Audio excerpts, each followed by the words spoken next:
Bayangkan kalau orang-orang paling berkuasa di dunia, presiden, pengusaha, miliarder, selebriti terkenal, ternyata terhubung dalam satu rahasia gelap yang selama ini disembunyikan. Dan ketika seseorang akhirnya tertangkap, dia malah meninggal dalam kondisi yang dianggap mustahil. Hari ini Manai bakal bawa kamu masuk ke salah satu kasus yang paling kontroversial dalam sejarah modern. Kasus yang sampai sekarang masih menyisakan satu pertanyaan besar. Apakah ini benar-benar bunuh diri? Atau ada sesuatu yang lebih besar yang sedang ditutup-tutupi? Ini adalah kisah tentang Jeffrey Epstein. Jeffrey Epstein bukan selebriti, bukan juga pejabat politik. Tapi dia punya akses ke orang-orang yang paling berkuasa di dunia. Dia dikenal sebagai seorang financial advisor misterius, yang kliennya adalah miliarder, politisi, bahkan bangsawan. Dia punya jet pribadi yang dijuluki Lolita Express, dan sebuah pulau pribadi di Karibia, yang kemudian dikenal sebagai pulau paling gelap di dunia. Yang bikin kasus ini meledak bukan cuma kejahatannya, tapi siapa saja yang diduga terlibat. Nama-nama besar mulai bermunculan. Bill Clinton, Prince Andrew, bahkan rumor menyebut berbagai tokoh Hollywood dan bisnis global.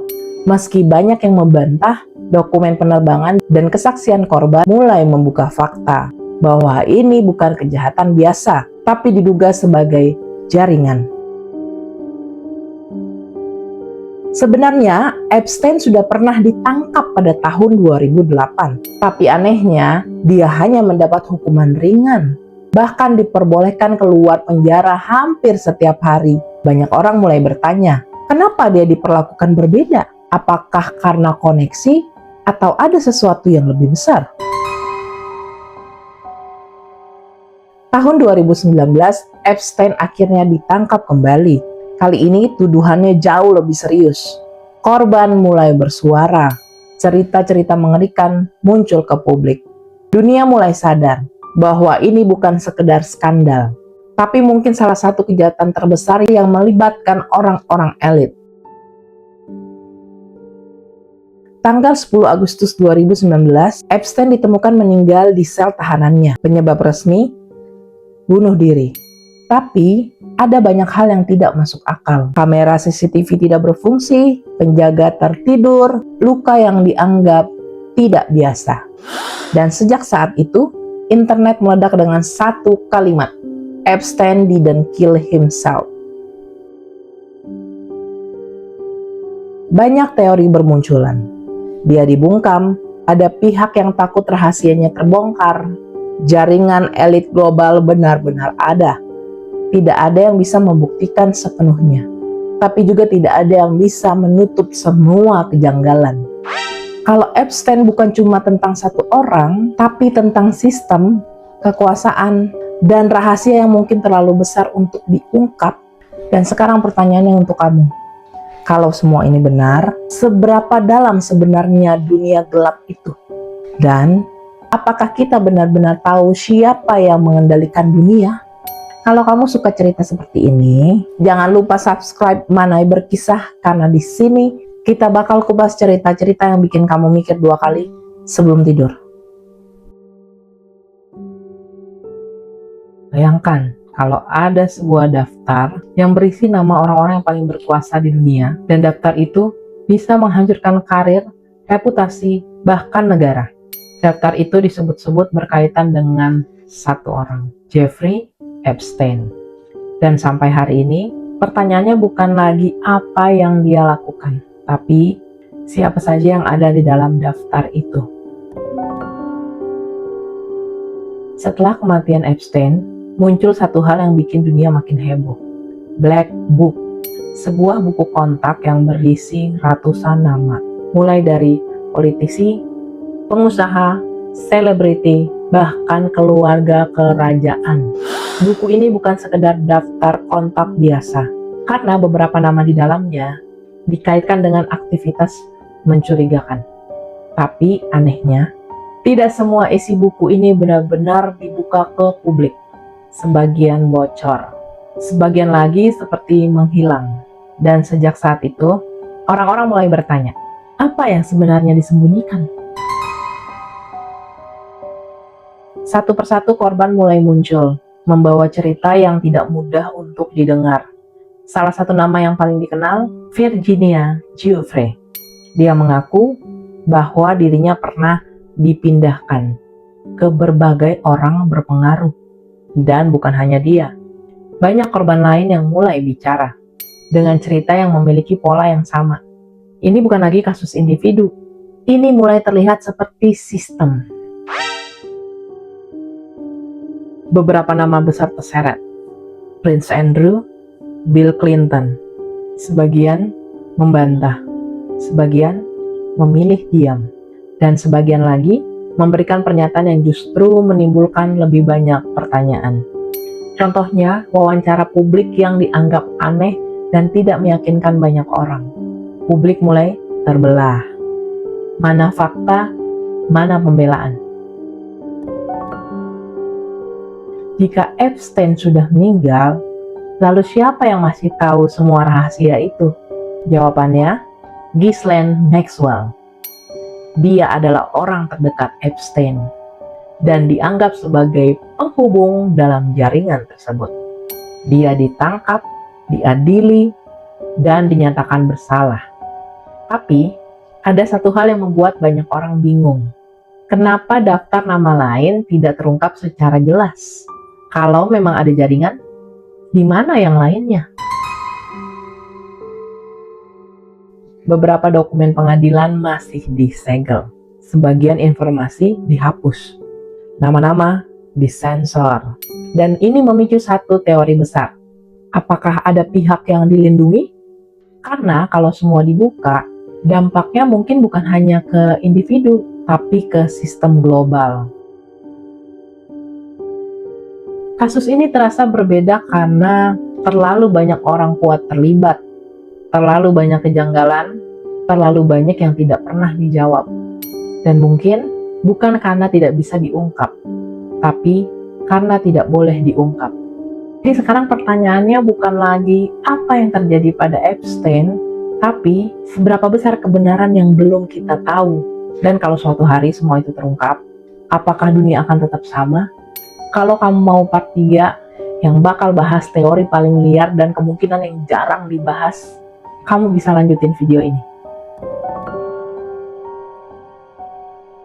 Kalau kamu nonton part 1 dan part 2, kamu mungkin berpikir ini hanya tentang satu orang. Tapi, bagaimana kalau sebenarnya Jeffrey Epstein bukan pusat dari cerita ini? Bagaimana kalau dia hanya bagian kecil dari sesuatu yang jauh lebih besar dan lebih mengerikan lagi? Bagaimana kalau orang-orang yang tahu kebenaran tidak pernah benar-benar diizinkan untuk berbicara? Ada satu teori yang sering muncul. Teori bahwa Epstein bukan otak utama, tapi hanya wajah depan, frontman. Seseorang yang mengelola akses, menyediakan tempat, menghubungkan orang, tapi bukan pengendali sebenarnya. Pertanyaannya, kalau bukan dia, lalu siapa? Beberapa orang percaya bahwa ini bukan jaringan kecil, tapi sistem global.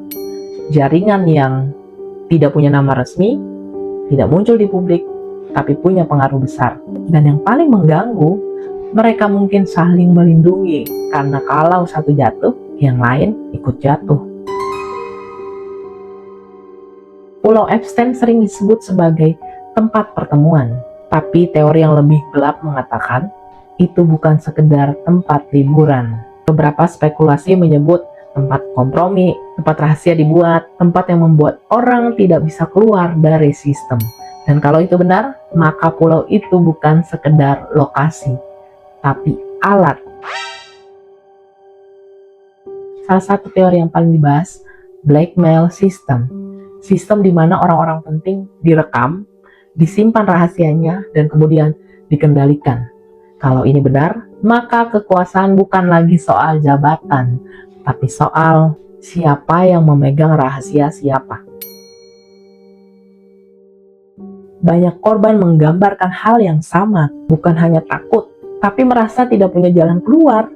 Beberapa teori menyebut bukan hanya ancaman fisik, tapi tekanan psikologis yang dalam, seolah sistem ini dirancang untuk membuat orang tidak melawan.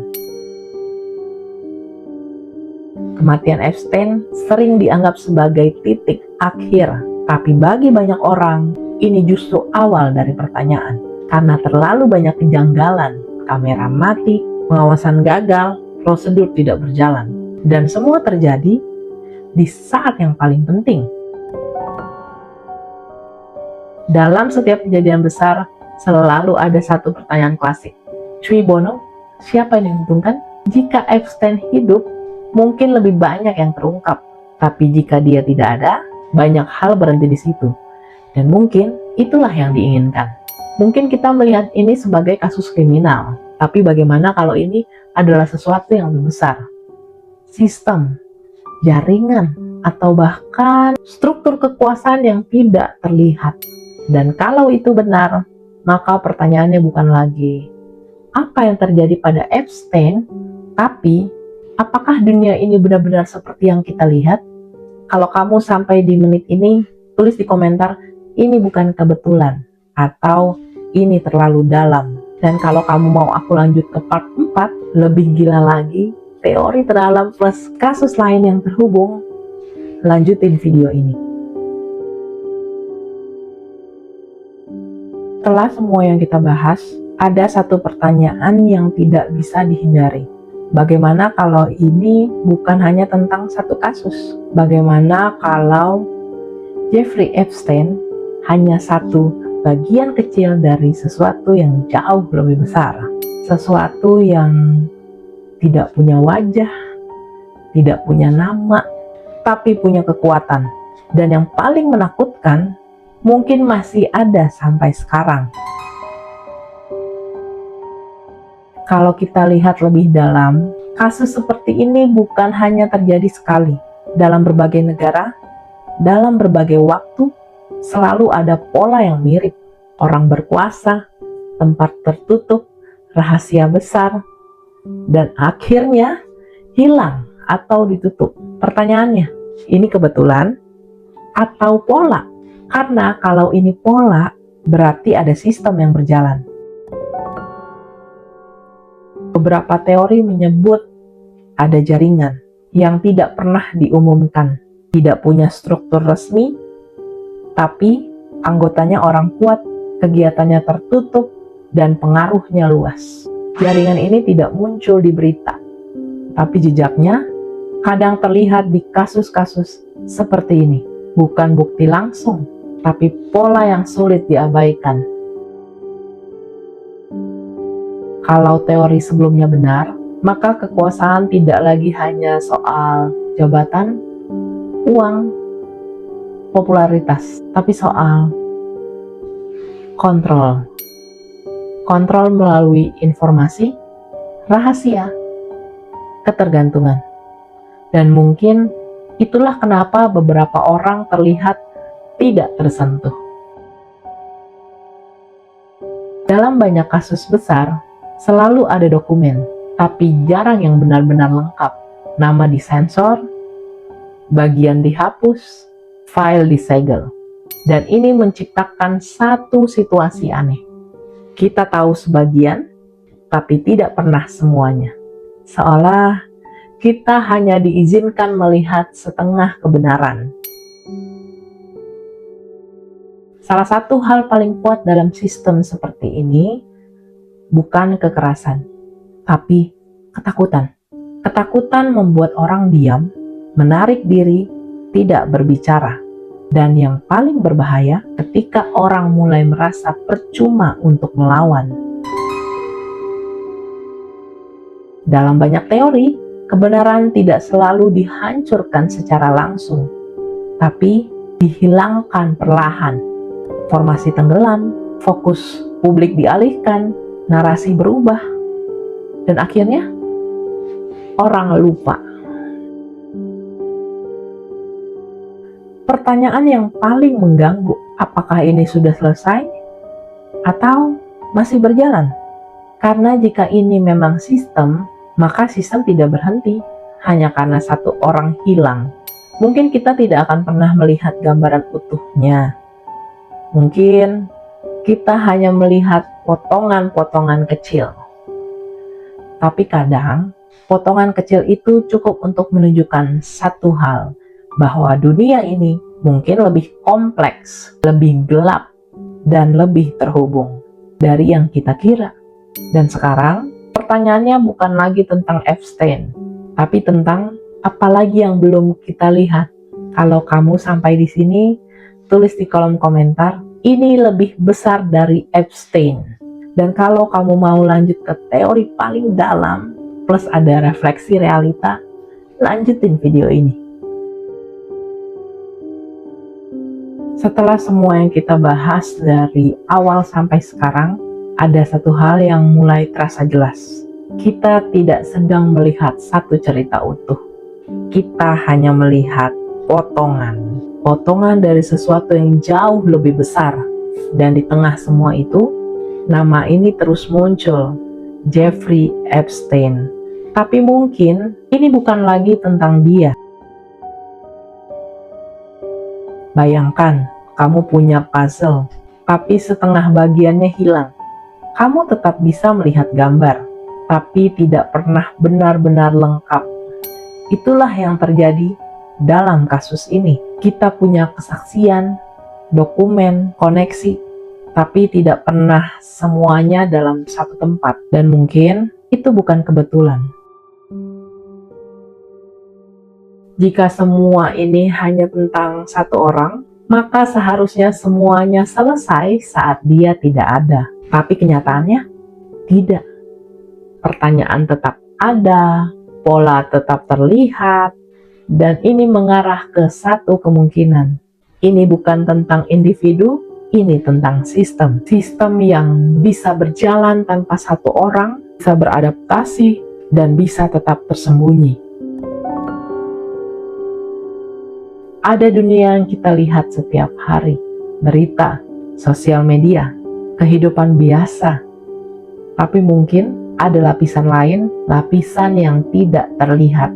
Bukan karena tidak ada, tapi karena tidak diperlihatkan. Dan kasus seperti ini seolah memberi celah kecil untuk melihatnya. Dalam banyak kasus besar, kebenaran jarang datang secara utuh. Selalu ada bagian yang hilang, nama yang disensor, informasi yang ditutup. Kenapa? Mungkin karena kebenaran penuh terlalu berbahaya, atau terlalu banyak yang akan terdampak.